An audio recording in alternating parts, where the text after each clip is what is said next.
Muy buenos días, chicas, amigas, hermanas en Cristo. Esta mañana tengo la oportunidad de poder servirles con una palabra, el poder compartirles una palabra también y pues espero que sea de mucho agrado para ustedes y pues que el Señor sea hablándonos a cada una de nosotras. El tema de hoy es Jesús, el Cordero de Dios. Podemos encontrarlo en Juan 1, del 29 al 34. Les voy a leer. El siguiente día vio Juan a Jesús que venía a él. He aquí el Cordero de Dios que quita el pecado del mundo. Este es aquel de quien yo dije, después de mí viene un varón, el cual es antes de mí porque era primero que yo. Es lo que decía Juan el Bautista. Y yo no le conocía, mas para que fuese manifestado a Israel, por esto vine yo bautizando con agua. También dio Juan testimonio diciendo, vi al Espíritu que descendía del cielo como paloma y permaneció sobre él. Y no le conocía, pero el que me envió a bautizar con agua, aquel me dijo, sobre quien veas descender el Espíritu y que permanece sobre él, ese es el que bautiza con el Espíritu Santo. Y yo le vi y he dado testimonio de que este es el Hijo de Dios. Aquí nos habla Juan el Bautista, ¿no? Que él era pues el encargado de bautizar con agua a las personas en aquel entonces. Él era el encargado de predicar la palabra, de evangelizar, compartir el evangelio a cada nación, a cada pueblo en el cual él asistía. Pero aquí él da una referencia de cómo Dios Padre se manifiesta primero en él o se presenta con él primero para poderle revelar de qué manera se iba a saber o de qué manera él iba a poder reconocer quién era el elegido, quién era el que Dios iba a usar para que el propósito se cumpliera en esta tierra, que era su hijo, ¿no? Y cómo lo habla tan claro, que nos dice que al saber que el Espíritu Santo estaba descendiendo sobre Jesús, era porque se estaba manifestando de forma de paloma. Sabemos que el Espíritu no tiene cuerpo, pero esta vez se manifestó como de una forma, convertido en una paloma, ¿no? Dice, si vemos un ratito en Lucas 4:18, dice, el Espíritu de Jehová está sobre mí, porque me ungió Jehová, me ha enviado a predicar buenas nuevas a los abatidos y a vendar a los quebrantados de corazón. ¿No? Aquí Jesús ya reconoce cuál fue su propósito cuando él estaba convertido en hombre aquí en la tierra, ¿no? El cual era bautizar a las personas ya no solo con agua otorgando el perdón o el arrepentimiento, como lo hacía Juan el Bautista, porque él compartía el evangelio, bautizaba con agua, pero aquí era una gran diferencia en la cual Juan resaltaba de que después de todo lo que él hacía, era una enorme diferencia entre lo que él estaba haciendo y lo que el Mesías vendría a hacer, que era el bautizar con el Espíritu Santo ya, y que era a favor del hombre, dándonos y otorgándonos el perdón, la regeneración, la salvación y la vida eterna. Dice, según el versículo que les acabo de leer, cuando Jesús nos menciona, ¿no?, que él estaba siendo ungido por el Espíritu Santo y pues que él venía a poder dar las buenas nuevas a los abatidos, a vendar los quebrantos del corazón. Es ahí cuando nos habla el Señor para poder nosotros reconocer de que sin Él no somos nada, que el pecado que Él vino a pagar aquí en la tierra fue por amor, el pecado más grande que quitó todo dolor, toda maldición, todo pecado, la quitó solo Jesús. Y pues fue Él quien pagó por cada uno de los errores y de las fallas que nosotros hacíamos, pero lo hizo por amor. Dios dio y puso a su único hijo para poder salvarnos, para poder limpiarnos, para poder restaurarnos. Es decir, que si nosotros vivimos, porque quizás no somos perfectas, nadie somos perfectas, solo es Dios y Jesús. Pero nosotros podemos llevar ese ejemplo, poder tratar de llevar ese ejemplo en la vida de cada una de nosotras.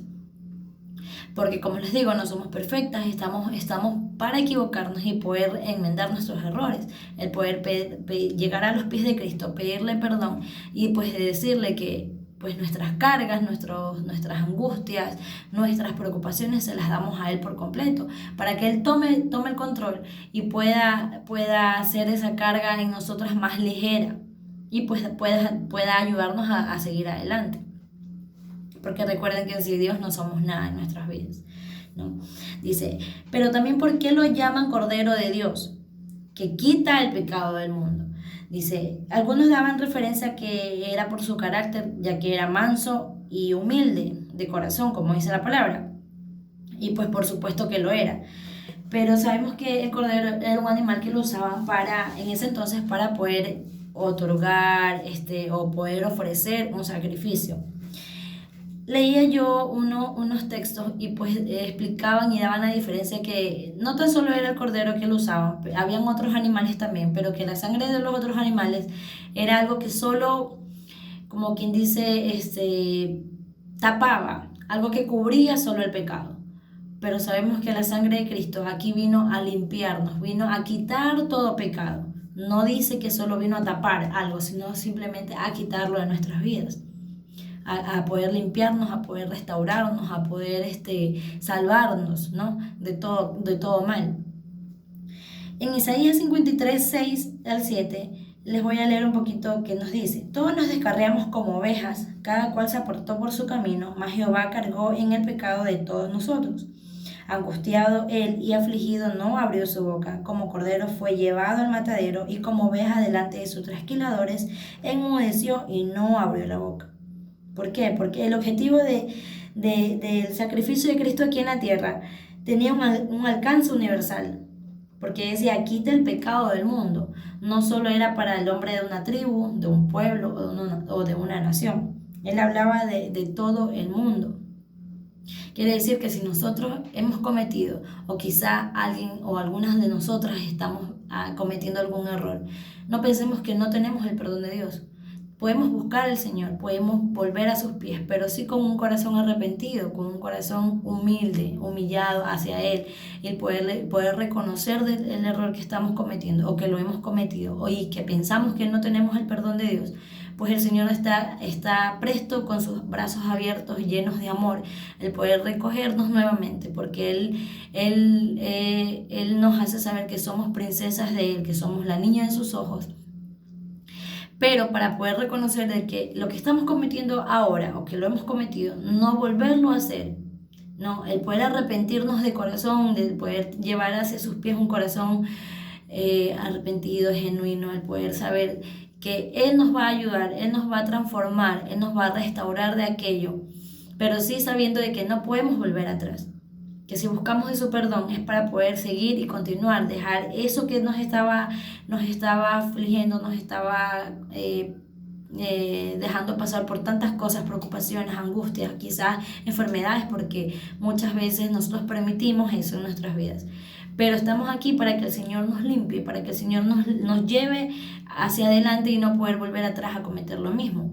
Su palabra dice que cuando nosotros somos bautizados, nosotros somos hechos criaturas nuevas, que nuestro pasado quedó atrás, que el pasado, desde ese momento en el que nosotros entregamos nuestras vidas al Señor y lo aceptamos como nuestro Salvador, como nuestro Padre en nuestras vidas, ya no somos la misma de antes. Debemos marcar un antes y un después, el poder reconocer que sin Él estábamos viviendo, sí, pero no era una vida que le agradaba a Él. Pues de ahí en adelante marcar una diferencia, el poder saber que con Jesús vivimos nuestra vida diferente, que todo lo pasado ya quedó atrás, que ya el Señor nos limpia de todo aquello y podamos vivir conforme a su palabra, conforme a su voluntad, y no haciendo o como omitiendo la verdad, porque si nosotros vivimos cometiendo errores uno tras otro y volvemos a pedir perdón, sí, el Señor nos perdona, pero nosotros debemos parar, poner un límite también y saber que el Señor nos ayuda,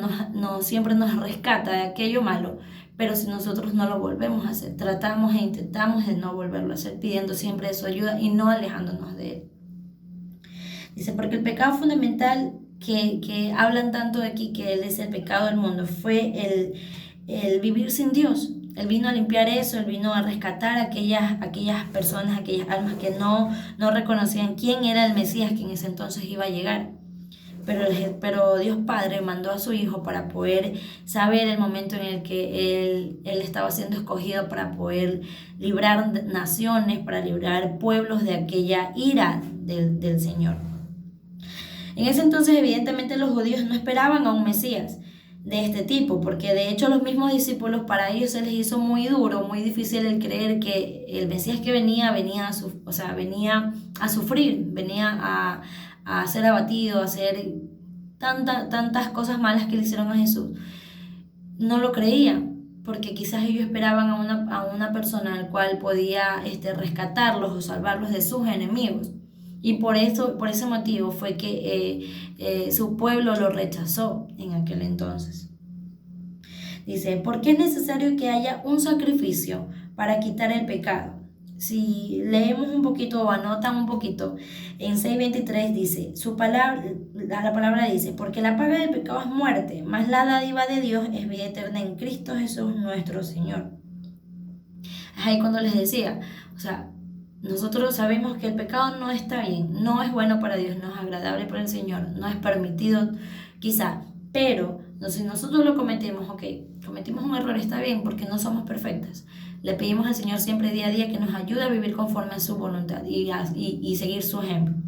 Pero dice, pero más la dádiva de Dios es vida eterna. Quiere decir que si nosotros, como les decía, dejamos que nuestras cargas sean las de Él también, y sea Él quien nos levante, quien nos ayude a poder sacar todo eso que nos está afligiendo y poder hacer que nos permita vivir una vida tranquila, una vida en paz, y dejando todo lo que estamos cometiendo mal atrás y no volverlo a cometer. Porque recordemos que nosotros al cometer el pecado no tan solo estamos siendo culpables, sino víctimas también, porque nosotros mismos armamos nuestras trampas y caemos en aquello. ¿Por qué? Porque sabemos que no está bien antes de hacerlo, sabemos que no le agrada a Dios, más sin embargo lo cometemos. Pero aquí está Dios, que es un Dios perdonador, un Dios que nos tiene misericordia si se la pedimos. Y nos perdona de todo lo que nosotros podamos cometer, pero siempre cuando no volvamos a hacer lo mismo siempre. Dice, porque al llevar algún pecado o al cometerlo y seguirlo llevando en nuestras vidas, estamos llenando nuestra vida de oscuridad. Esa vida que el Señor ya nos dio su luz, porque Él manda que nosotros seamos la luz en donde quiera que estemos, en cualquier oscuridad. Pero si nosotros estamos en pecado o cometemos algún pecado, llenamos de oscuridad esa luz que Él ya nos ha otorgado. Y pues damos la espalda a la verdad, que es lo que el Señor no desea para nuestras vidas. Entonces, espero esta palabra nos haya podido en ayudar a reconocerlo, en reconocer que Él pagó un precio muy alto, un precio muy grande por amor, por misericordia, por limpiarnos, por llevarnos y salvarnos de todo mal, porque nosotros no reconocerlo de corazón y siempre ir a sus pies humildes, humillados, a pedirle que nos ayude a ser mejor personas y las personas que Él desea que seamos nosotros aquí en la tierra. Esto es un poquito lo que les puedo compartir, espero les sirva y lo puedan escuchar. Es con mucho amor y pues también le agradezco a Dios porque me da la oportunidad de poder compartir un poco de su palabra. Espero tengan un lindo día, bendiciones, las amamos en Cristo.